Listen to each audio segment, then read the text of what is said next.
I'm about to launch my new website, SueSpeaks.org, which has a lighthearted tagline, Inspirations and Amusements Along the Road to the Next Reality, but actually has a very serious purpose, which is to host a conversation as if our lives depended on it, which you and I cannot find anywhere else, where we are actually trying to figure out how to shift the worldview we are in, it's based on materialism and greed, to where we have a new worldview where we care about each other as much as we care about ourselves.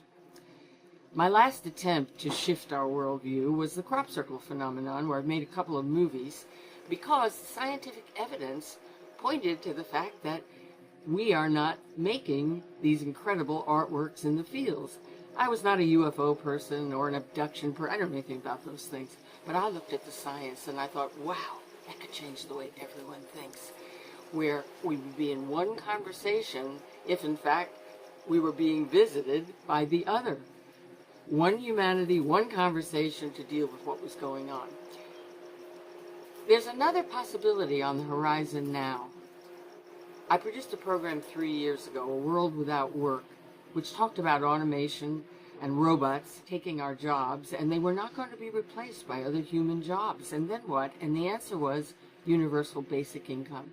Well, since then, that subject is everywhere.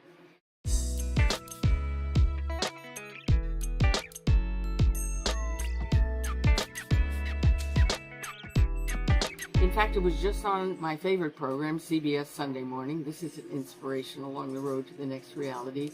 Tape it. It's very early Sunday morning, but it's absolutely wonderful.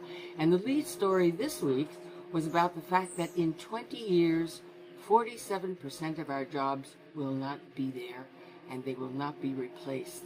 So the answer they proposed was universal basic income. By 2025, across the financial industry, artificial intelligence is expected to replace 230,000 human workers. It says it's time to start thinking about what we're going to live on in the post-robot economy. One of the best ideas out there is some kind of a universal basic income or a guaranteed minimum income. However, nobody's talking about the fundamental shift of worldview that would occur, because just think about it, nobody's sleeping in the streets. Extreme poverty does not exist anymore. We're the country that shows everyone we care about each other. Wow, this could be the answer. Well, the place to talk about that is the conversation as if our lives depended on it. So you have a look. You just want to read it and get informed? Great. Or if you have any ideas, plug them in. And let's see if we can change the world together.